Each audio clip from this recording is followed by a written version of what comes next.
Joining me now is Brandon Judd. He is the president of the National Border Patrol Union. Mark Kerkorian, executive director of the Center for Immigration Studies, and Saman Nasseri, an immigration attorney and activist. Brandon, I want to start with you. You were part of that White House meeting that ended with the authorization of force along the border. Is this all an invented threat at the border, in your estimation, as many in the media are now saying?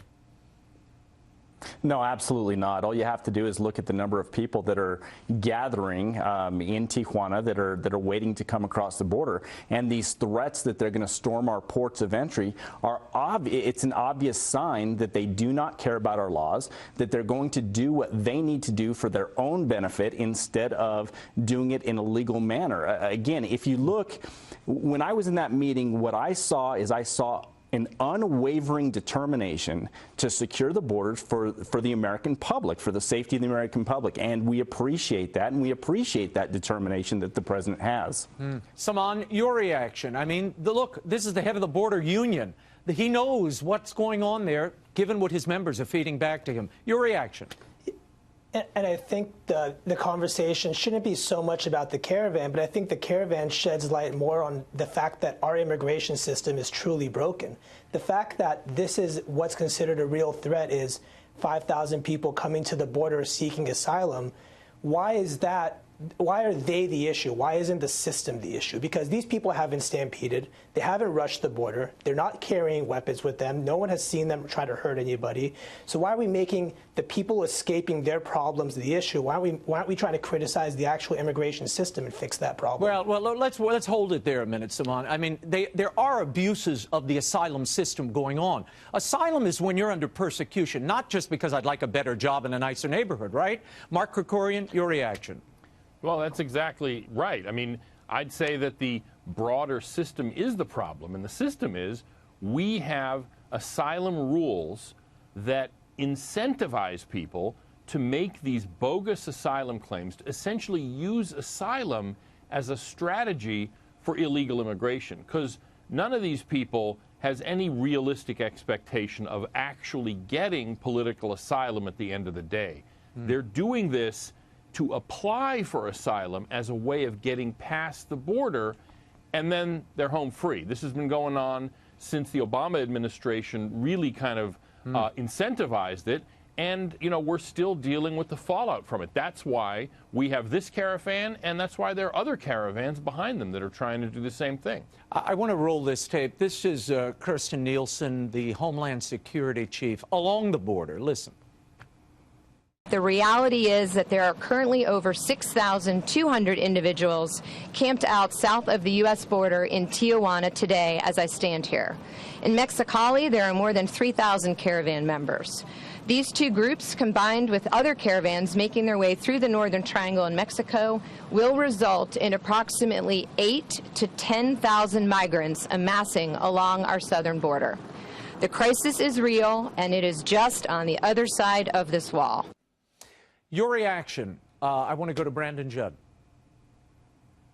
Well, again, if you look at this, this is not about legal immigration. This is about illegal immigration. If those people are not, they're not going to wait until they go through the ports of entry. They're going to cross the border illegally, and the first act that they're going to make when they come to the United States is an illegal act. That should make everybody a little bit concerned about what the motives are.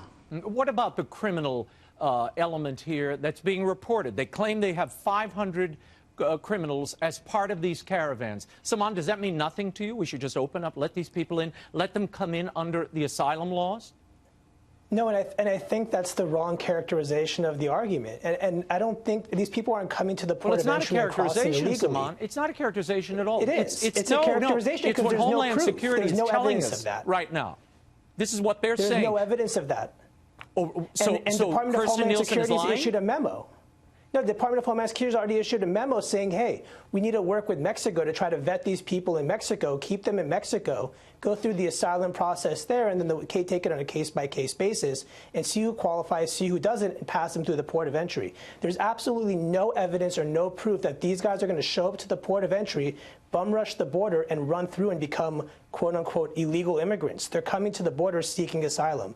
And it's unfair to say that all of them don't have a plausible case, because some of them really do probably have a very plausible case. And unfortunately, they get washed up with the ones that are just coming here because they want a better job.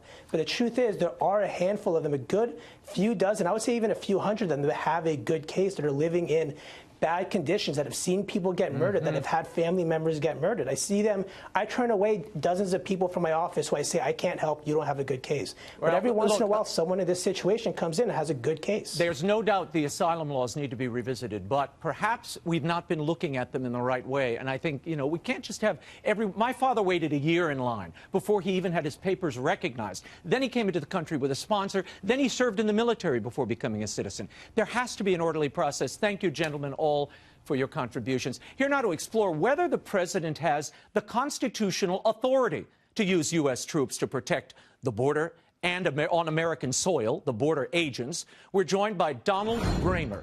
He's a former intelligence officer, an Iraq veteran, and Joel Rubin, former Obama Deputy Secretary of State. Joel, I want to start with you. You believe the president was wrong to send the troops to the border because of the unclear mission. But isn't protecting the southern border and enforcing standing immigration laws mission enough? Well, Ray, there is no mission. There's no military mission here. There's no clarity about the end point, what the objectives will be for these soldiers.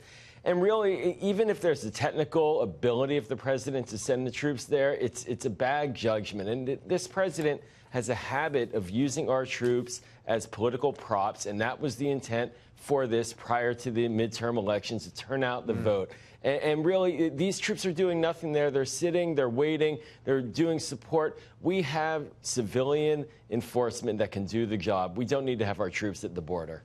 Donald, are you concerned about this so-called human stampede that has been threatened? Is that a reality? And is that similar to what we saw in the summer when the border was under such pressure? Well, this stampede, if you will, is a very real reality. And a lot of these folks that are coming to our border are known criminals, and we've already found cases of weapons among them. And you know, even in Tijuana, they're talking about disorderly conduct, drunkenness. These are not the type of people that we want in the United States. You know, I applaud the president. Maybe all of his tactics aren't always the best, but we have a right to protect our borders. Donald, I want to play something for you. And Joel, this is Senator Kamala Harris. She said this the other day. I want to get your reaction. These folks who are being deployed there, they're going to leave. They've left their families. They will not be home, looks like, for Thanksgiving.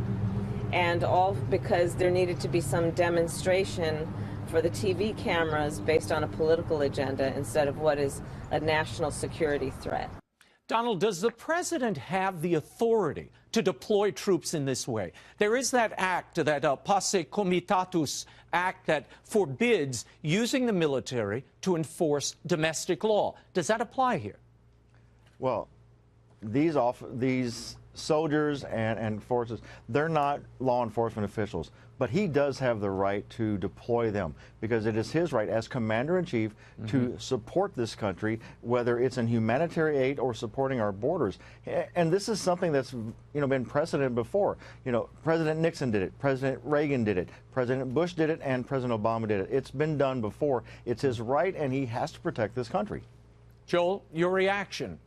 Well, I really believe that we could find the $100 million that we spent on sending the troops there, better uses for that money. We could be sending it to the countries to help stabilize them so people don't leave. You don't believe there's a national security threat, Joel? I believe that our civilian agents from DHS are capable of handling this, and I don't believe that we need to have troops at the border now being authorized to shoot at a caravan of individuals who, there are some unruly ones, but by and large, the overwhelming majority are women and children waiting in camps to go through an asylum process. Well, it's not all women and children, or you wouldn't have the 34 arrests, coke possession. No, you've got people with coke possession. They're carrying weapons. They're being arrested now by the Tijuana government. And the civilian police can handle that as they should. And the orderly process, or the process that is in place, is working, and it should work. We don't need to have military troops there to enforce the process that is already being executed properly. Donald, your thoughts. Do we need those troops or not? Or is Trump just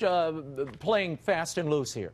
No, I do think we need the troops. You know, right now, CBP is 80% undermanned right now. And if only for a short period, if these troops can support them to do the logistic things so that the CBP officers can do their job, then that's important. You know, if they're observing and they're providing support, then let them do their jobs so that CBP can actually perform what they're hired to do. Gentlemen, I'll give each of you a shot at this. Should the president close the border down? Does he have the authority to do so? Donald, you first, then Joel. Very quickly, 10 seconds each.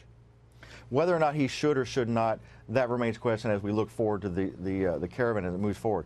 Does he have the authority? Absolutely. It's his right to defend this country, to defend our borders, and to protect the United States citizens. Yeah, Joel, if he believes there is a national security threat, clearly he can close down the border. National security threat should always be dealt with, but it's an American value to allow people seeking asylum to come here to this country. We need to keep that border open for those people. Well, we let 1 million people in a year as citizens. I think that shows the welcoming spirit of America. Thank you, gentlemen.